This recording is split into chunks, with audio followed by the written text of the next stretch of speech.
Back to news. భూగర్భ జలాల పెంపునకు దోహదం చేయడంతో పాటుగా సాగునీరు అందించాలి అన్న ఉద్దేశంతో శతాబ్దాల క్రితం త్రవ్విన చెరువులు అక్రమార్కుల కబ్జా కారణంగా అస్తిత్వం కోల్పోతున్నాయి. జిల్లా కేంద్రంతో పాటు మండలాలలోని చాలా ప్రాంతాలలో చెరువులు విస్తీర్ణం తగ్గిపోవడంతో నీటి నిల్వ సామర్థ్యం ఉండడం లేదు. వీటితో పాటుగా ఎక్కడైనా ప్రభుత్వ భూమి కనిపిస్తే చాలు కబ్జా రాయిళ్లు యథేచ్ఛగా రెచ్చిపోతున్నారు. ఐటీ సిటీగా మారుతున్న విశాఖ జిల్లాలో భూముల కబ్జా పర్వం కొనసాగుతూనే ఉంది.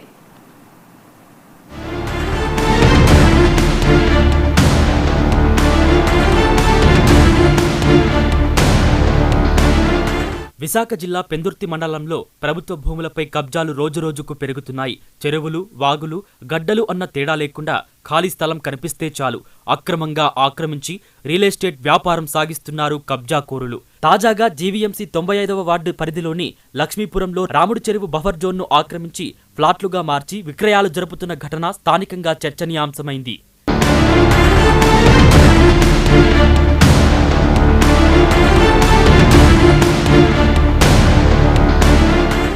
సర్వే నెంబర్ 79లో ఉన్న రాముడి చెరువు గట్టుకు ఆనుకుని ఉన్న బఫర్ జోన్ భూమిని కొందరు రియల్టర్లు ఆక్రమించి సమీపంలోని సర్వే నెంబర్లు 54, 52లో కొనుగోలు చేసిన జీరాయితీ భూమితో కలిపి దాదాపు 107 ఫ్లాట్లుగా విభజించారు. ఇందులో సగానికి పైగా ఫ్లాట్లు ప్రభుత్వానికి చెందిన బఫర్ జోన్లలోనే ఉన్నాయని తెలుస్తోంది. నా పేరు ఆర్ శ్రీనివాసరావు, సిపిఐ విశాఖ జిల్లా కార్యవర్గ సభ్యులు. రోజు లక్ష్మీపురం పంచాయతీలో ఉన్నటువంటి 54 సర్వే నెంబరు, అందులో చెరువుని కొంతమంది నాయకులు కబ్జా చేస్తున్నారు.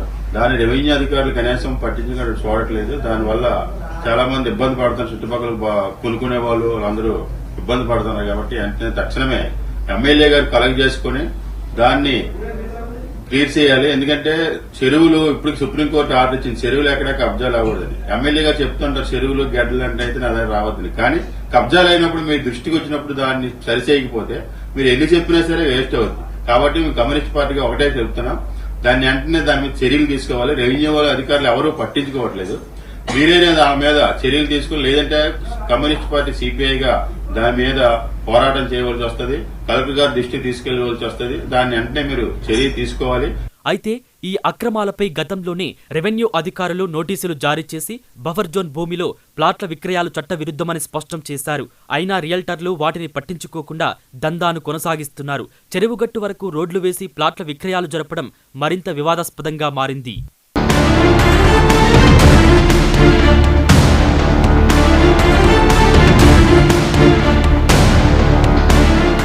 ఇక సర్వే నెంబర్ 77లోని గెడ్డవాగుపై అనుమతులు లేకుండా కల్వర్టులు నిర్మించి రియల్ ఎస్టేట్ ప్రాజెక్టుకు రహదారి కల్పించడం కూడా స్థానికుల ఆగ్రహానికి దారితీసింది.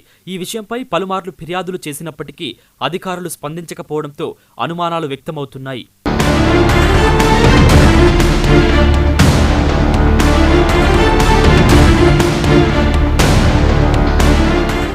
గతంలో ప్రభుత్వ భూమిగా గుర్తించి విక్రయాలు నిషేధించిన అదే భూమిలో ఇప్పుడు బహిరంగంగా వ్యాపారం జరుగుతుండటంపై ప్రజలు తీవ్రంగా విమర్శలు చేస్తున్నారు. ఇప్పటికైనా అధికారులు జోక్యం చేసుకుని రాముడి చెరువు బఫర్ జోన్లో జరుగుతున్న ఫ్లాట్ల విక్రయాలను అడ్డుకోవడంతో పాటు అక్రమంగా వేసిన రోడ్లను తొలగించాలని స్థానికులు డిమాండ్ చేస్తున్నారు. విశాఖ జిల్లా లక్ష్మీపురం సర్వే నెంబర్ 54లో జరుగుతున్నటువంటి ఈ ఆక్రమణలు చూసినట్టయితే కనుక ఇది మనకు కళ్ళకు కట్టొచ్చినట్టుగా కూడా మనకి కనిపిస్తున్న పరిస్థితి కూడా మనకి కనిపిస్తుంది. ఇక్కడ విజువల్స్ లో చూసినట్టయితే కనుక ఇక్కడ చెరువుకు ఆనుకొని ఉన్నటువంటి క్యాచ్మెంట్ ఏరియా కావచ్చు, లేదంటే కనుక ఇక్కడ ఉన్నటువంటి 100 ఏళ్ల చరిత్ర కలిగినటువంటి చెట్టును సైతం ఇక్కడ నరికారు. ఇక్కడ చూడొచ్చు మనం, ఇదంతా కూడా ఇక్కడ క్యాచ్మెంట్ ఏరియాగా కూడా మనం చెప్పుకోవచ్చు. ఇదంతా కూడా చెరువుకు సంబంధించి పూర్తి స్థాయిలో ఇదంతా కూడా క్యాచ్మెంట్ ఏరియా. క్యాచ్మెంట్ ఏరియాలో ఎటువంటి నిర్మాణాలు చేపట్టకూడదు అంటూ కూడా ప్రభుత్వ నిబంధనలు ఉన్నాయి. ఇవన్నీ కూడా తొంగలు తొక్కుతున్న పరిస్థితి కూడా మనకి కనిపిస్తుంది. దీంతో పాటు ఇక్కడ 100 ఏళ్ల చరిత్ర కలిగినటువంటి చెట్లను సైతం తొలగించడం చూస్తుంటే కనుక భూబకాసురులు ఎంతగా తెగించారో మనకు అర్థమవుతున్న పరిస్థితి. ఉంటే ఖాళీ ప్రదేశాన్ని బఫర్ జోన్ గా కూడా పర్యవరిస్తారు. అయితే ఇది పర్యావరణ పరిరక్షణకు, వరదలు కాకుండా ఉండడానికి కూడా ఇది చాలా ముఖ్యమైన అంశంగా కూడా మనకు చెప్తున్న పరిస్థితి అయితే ఉంది. అయితే బఫర్ జోన్ లో నిర్మాణాలు చేపట్టకూడదు, అదేవిధంగా వాణిజ్య కావచ్చు, లేదంటే రెసిడెన్షియల్ కు కూడా సంబంధించి ఎటువంటి పర్మనెంట్ స్ట్రక్చర్ ఉండకూడదు అనేది కూడా నిబంధనలు చెప్తున్నాయి. కానీ వాటినన్నిటినీ కూడా తుంగలో తొక్కి పూర్తి స్థాయిలో నిర్మాణాలు చేపట్టడం చూస్తూ ఉంటే కనుక భూబకాసురులు ఎంతకు తెగించారో కూడా మనకు అర్థమవుతున్న పరిస్థితి అయితే ఉంది.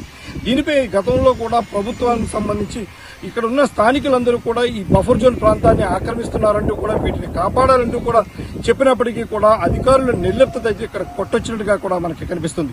మనం తెలంగాణలో చూసుకున్నట్టయితే కనుక బఫర్ జోన్ కావచ్చు, నాలాలకు సంబంధించి నాలాల పక్కన ఉన్న బఫర్ జోన్ లో కూడా నిర్మాణాలను తొలగించిన పరిస్థితి మనం చూస్తూ ఉన్నాం. అటువంటి పరిస్థితి కూడా ఇటు ఏపీలో కూడా వచ్చినట్లయితే కనుక ఇక్కడ ఉన్నటువంటి ప్రజలందరూ కూడా ఎంతో డబ్బు పోసి కొనుక్కున్నటువంటి ఈ ప్రదేశాలన్నీ కూడా మళ్ళీ ఇవన్నీ కూడా బూడిదలో పోసిన పన్నీరు అవుతుందని కూడా చెప్తున్న పరిస్థితి అయితే ఉంది. ప్రస్తుతం ఇక్కడ మనం చూస్తున్నటువంటి ఈ బఫర్ జోన్ ప్రాంతాన్ని అయితే కనుక అధికారులు ఖచ్చితంగా దీనిపై చర్యలు చేపట్టినట్లయితే కనుక ఈ భూబకాసురుల తాలూకా ఆగడాలు అయితే అరికట్టే అవకాశం కూడా కనిపిస్తుంది. రానున్న రోజుల్లో పేద ప్రజల తాలూకా వారి యొక్క డబ్బుకు కూడా భరోసా ఇచ్చే విధంగా కూడా ఉంటుందంటూ కూడా చెప్తున్న పరిస్థితి అయితే ఉంది.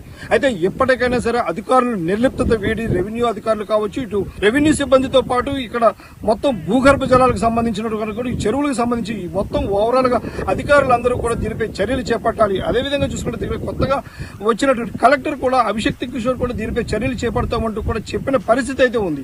అయితే ఇప్పటికే పలు ఫిర్యాదులు అందిన నేపథ్యంలో కలెక్టర్ ఎటువంటి చర్యలు చేపడతారనేది కూడా మనం వేచి చూడాల్సిన అంశంగా కనిపిస్తుంది. ఎందుకంటే గతంలో ఉన్నటువంటి ఆర్టీఓలుగా ఉన్నటువంటి హుస్సేన్ కావచ్చు, అదేవిధంగా చూసుకున్నట్టు కనుక శ్రీలేఖ కావచ్చు, వీళ్ళందరూ కూడా వచ్చి కేవలం దీన్ని చూసి వెళ్ళిపోయిన పరిస్థితే ఉంది తప్ప దీనిపై చర్యలు అయితే మాత్రం ఎట్టి పరిస్థితుల్లో చేపట్టిన దాఖలాలు అయితే కనిపించలేదు. ఎప్పటికైనా సరే కొత్తగా వచ్చిన కలెక్టర్ అభిషేక్ కిషోర్ దీనిపై చర్యలు చేపట్టి పూర్తి స్థాయిలో ఉన్నటువంటి ఈ బఫర్ జోన్ కావచ్చు, లేదంటే ఈ జోన్ ప్రాంతాన్ని అయితే కాపాడినట్టయితే కనుక పేద ప్రజలకు మరింత ఉపయోగకరంగా ఉంటుందంటూ కూడా పలువురు కోరుతున్న పరిస్థితి కూడా మనకి కనిపిస్తుంది.